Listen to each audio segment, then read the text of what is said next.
Hello दोस्तों, तो स्वागत है आपका इस वीडियो में। तो जैसा कि आपको पता है कि हमने स्टार्ट कर रखी थी अंकुश लांबा सर की चेकलिस्ट का सॉल्यूशन। 5 पजल्स जो है हम ऑलरेडी सोल्व कर चुके हैं। आज नंबर है छठी पजल का और चेकलिस्ट 1 की छठी पजल हम करने वाले हैं। तो अगर अभी तक आपने लास्ट वीडियोस नहीं देखी है तो जाकर वीडियोस को देखिए, और अगर तक चैनल को सब्सक्राइब नहीं किया है तो सब्सक्राइब कर लीजिए, बेल आइकन को प्रेस कर लीजिए ताकि आगे आने वाली वीडियोस की नोटिफिकेशन। हेलो दोस्तों, तो स्वागत है आपका इस वीडियो में। तो जैसा कि आपको पता है कि हमने स्टार्ट कर रखी थी अंकुश लांबा सर की चेकलिस्ट का सॉल्यूशन। 5 पजल्स जो है हम ऑलरेडी सोल्व कर चुके हैं। आज नंबर है छठी पजल का और चेकलिस्ट 1 की छठी पजल हम करने वाले हैं। तो अगर अभी तक आपने लास्ट वीडियोस नहीं देखी है तो जाकर वीडियोस को देखिए, और अगर तक चैनल को सब्सक्राइब नहीं किया है तो सब्सक्राइब कर लीजिए, बेल आइकन को प्रेस कर लीजिए ताकि आगे आने वाली वीडियोस की नोटिफिकेशन आपको मिलते रहे। तो क्वेश्चन को पढ़ना स्टार्ट कर देते हैं। पजल नंबर देखो 6 दी हुई है। 8 पर्सन्स, उन पर्सन के नाम हमको दिए हुए हैं। Sit in a row but not necessary in the same order. 8 लोग जो है वो एक रो में बैठे हुए हैं पर इस क्रम में नहीं बैठे हुए हैं। उनमें से 3 persons are facing south and remaining 5 are facing north. तो देखो कहना क्या चाहता है, टोटल 8 लोग हैं।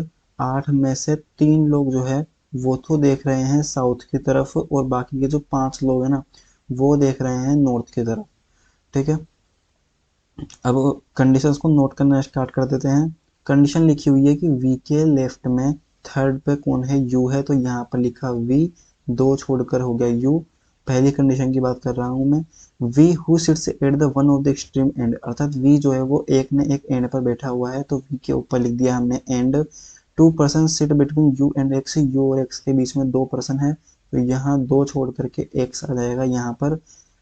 You and X are facing same direction, U और एक्स जो है वो सेम डायरेक्शन फेस करते हैं, तो इसके लिए मैं इस प्रकार के चिन्ह का यूज करूंगा। अगर मान लो मैंने इस चिन्ह के ऊपर क्रॉस लगा दिया तो इसका मतलब क्या होगा कि एक्स और वी जो है वो डिफरेंट डिफरेंट डायरेक्शन में फेस कर रहे हैं। पर जो कि हमको कंडीशन अभी दी हुई है कि यू और एक्स सेम डायरेक्शन में है, तो मैंने इस चिन्ह का यूज किया। 1 person between the T and S, T और एस के बीच में एक पर्सन है, तो यहाँ लिखेंगे टी से एक छोड़ करके S. neither t nor s is an immediate neighbor of u, अर्थात u जो है वो t और s के पास में नहीं आ सकता। z who is facing same direction as x, अर्थात z और x जो है वो सेम डायरेक्शन फेस करते हैं। sits second to the right of w, अर्थात w के सेकेंड टू राइट में कौन बैठता है, z बैठता है, तो यहाँ पर w लिख करके उसके सेकेंड टू राइट में लिख देंगे z। अगली कंडीशन दी हुई है immediate neighbour of S faces the same direction, अर्थात एस के जो इमीडिएट नेबर है वो सेम डायरेक्शन फेस करते हैं। S is facing south direction, S जो है वो खुद साउथ की तरफ फेस करता है। द पर्सन एक्सट्रीम एंड पर जो है वो सेम डायरेक्शन फेस करते हैं, तो यहाँ पर लिख देते हैं हम एंड सेम डायरेक्शन फेस करते हैं। At least 2 adjacent person are facing the same direction, मतलब कम से कम 2 लोग तो सेम डायरेक्शन में फेस करने ही करने चाहिए, तो इस कंडीशन को हम याद रख लेंगे। y is not neighbour of u, अर्थात u के पास में y नहीं आना चाहिए, तो u के पास में y लिख करके क्रॉस कर देंगे। अगली कंडीशन दी हुई है कि y and x facing opposite direction, यहाँ पे लिख देंगे y और x जो है वो अपोजिट डायरेक्शन फेस करते हैं। अगली कंडीशन है immediate neighbour of you faces opposite direction, अर्थात यू के जो इमीडिएट नेबर है वो अपोजिट डायरेक्शन फेस करते हैं एक दूसरे के। अब देखो हमको दिया हुआ था कि एक रो है उसमें 8 लोग बैठे हुए हैं, तो सबसे पहले तो एक रो बनाते हैं। 1 2 3 4 5 6 7 8 लोग बनाते हैं, और अब देखो कंडीशंस को लिखना स्टार्ट कर देते हैं। ठीक है, तो देखो कौन सी कंडीशन से हम इसको स्टार्ट कर सकते हैं। तो हम इसको स्टार्ट कर सकते हैं वी से, क्योंकि हमको बोला गया था वी जो है वो एंड में एंड पर बैठा हुआ है। तो मान लो कि वी जो है वो इस एंड पर बैठा हुआ है, हम वी को इस एंड पर भी ले सकते थे, तो आपकी जिस भी एंड से इच्छा हो उस एंड से आप वी को ले सकते हो। तो अब इसलिए वी की डायरेक्शन जो है वो ऊपर ही होनी चाहिए।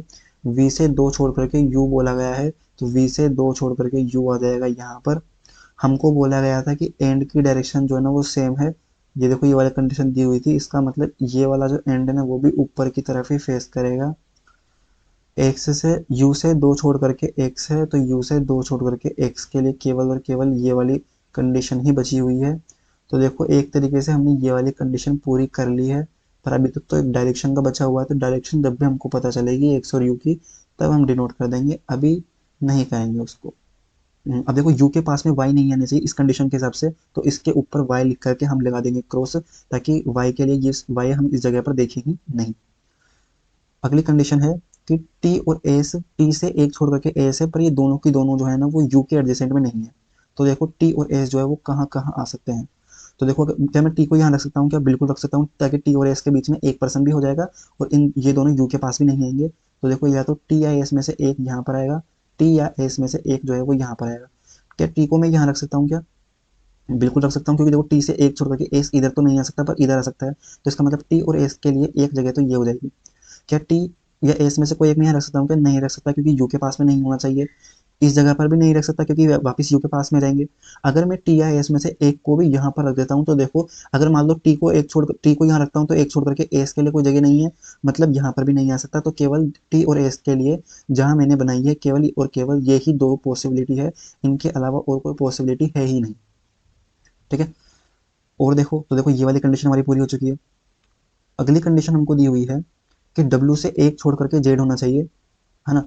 तो W या Z में से, अब देखो W से अगर मान लो मैं W या Z में से एक पर्सन यहाँ रखता हूँ तो एक छोड़ करके कोई जगह ही नहीं बचेगी, क्योंकि इस जगह से एक छोड़ करके तो U है। इसका मतलब W या Z में से भी एक जना यहाँ पर आएगा और W या Z में से भी एक जना जो है वो यहाँ पर आएगा। तो अब देखो केवल और केवल एक नाम बचा हुआ है Y को लिख देंगे यहाँ पर। ठीक है, तो सबसे पहले तो ये देखो मैंने तीर का निशान से बना दिया, इसको हटा देते हैं, Y को भी यहाँ से हटा देते हैं, Y को यहाँ से हटा देते हैं। और अब देखो पजल को सॉल्व करते हैं। तो सबसे पहले मैं एक पॉसिबिलिटी को इसमें मानूंगा। मैं मान देता हूँ कि टी जो है ना वो है यहाँ पर और एस है यहाँ पर। अगर हमारी ये वाली कंडीशन गलत हो जाती है तो मैं दूसरी पॉसिबिलिटी को मानूंगा। तो सबसे पहले मैं टी जो है उसको मान रहा हूँ यहाँ पर, एस जो है उसको मान रहा हूँ मैं यहाँ पर। ठीक है, अब जब मैंने इन दोनों को आपस में मान लिया तब हमको बोला गया था कि एस है ना, अब देखो ये हो गया। और देखो कौन सी कंडीशन को हम सेट कर सकते हैं। डब्ल्यू से एक छोड़ करके जेड राइट में है, ठीक है। तो देखो कौन कौन से कंडीशन जो है हम लिख चुके हैं। वाई और एक्स जो है उनकी डायरेक्शन अलग अलग है, इसको भी अभी तक तो नहीं लिख सकते हम। यू के पास में वाई नहीं है, इसको भी अभी तक तो नहीं लिख सकते हम। और देखो कौन सी कंडीशन लिख सकते हैं। तो देखो इसमें हमको एक कंडीशन को और मानना पड़ेगा, तब जाके ये पजल सोल्व होगी, नहीं तो ये पजल जो है वो यहीं पर अटकी रहेगी। तो देखो कौन सी कंडीशन माने हम लोग। हमको यहाँ पर बोला गया था कि W से एक छोड़ करके Z होना चाहिए राइट में। तो अगर मैं मान लेता हूँ W को, अगर मैं यहाँ पर मान लेता हूँ, तब देखो W को मैंने यहाँ पर माना, Z जो है मैंने उसको माना यहाँ पर। W के राइट में एक छोड़ करके Z बोला गया था तो इसकी डायरेक्शन की नीचे। अब देखो W के राइट में एक छोड़ करके Z जो है आ गया है तथा, ठीक है। और बोला गया था कि यू जो है ना उसके एडजेसेंट वाले अपोजिट साइड में फेस करते हैं।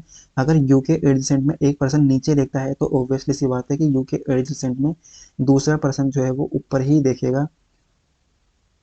ठीक है, ये वाली कंडीशन पूरी हो चुकी है। जेड और एक्स जो है ना वो सेम डायरेक्शन में फेस करते हैं इस कंडीशन के हिसाब से। अब अगर जेड की डायरेक्शन ऊपर आ गई है तो एक्स की डायरेक्शन जो है वो भी ऊपर ही आएगी, क्योंकि अब देखो एक दो तीन चार लोग जो है वो ऊपर देख चुके हैं। इसका मतलब हमको बोला गया था कि पांच लोग जो है वो ऊपर देखते हैं, मतलब एक तरफ देखेंगे और तीन लोग जो है ना वो एक तरफ देखेंगे। इसका क्या मतलब हुआ कि अगर एस जो है वो साउथ की तरफ देख रहा है, इसका क्या मतलब हुआ कि एस की डायरेक्शन जो है ना अब हम ऊपर की तरफ नहीं ले सकते, क्योंकि अगर हमने एस को भी ऊपर ले लिया तब ऊपर पांच लोग देखने लग जाएंगे, जबकि साउथ में केवल तीन लोग देख रहे हैं। तो इसको एस की डायरेक्शन को रखेंगे हम नीचे और बाकी की नॉर्थ की डायरेक्शन जो है ना, एक्स की डायरेक्शन जो है हम रखेंगे नीचे। तो देखो ये वाली कंडीशन हमारी पूरी हो चुकी है। यू के इमीडिएट नेबर वाली कंडीशन हमारी पूरी हो चुकी है। वाई और एक्स जो है वो अपोजिट देखते हैं, इसका मतलब एक्स अगर ऊपर देखता है तो वाई देखेगा नीचे की तरफ। साउथ में तीन लोग देखते हैं तो साउथ में तीन लोग देख चुके हैं, तो जितने भी लोग बचेंगे अब वो ऊपर की तरफ देखेंगे जो कि नॉर्थ डायरेक्शन होगी। अगर मान लो हमारी ये वाली पॉसिबिलिटी गलत हो जाती है तब हम क्या करते हैं, हमने पहले क्या किया था, जेड को यहाँ माना था और डब्ल्यू को यहाँ माना था। तो इन दोनों को इरेज करके डब्ल्यू को मैं मानता यहाँ पर, जेड को मैं मानता यहाँ पर।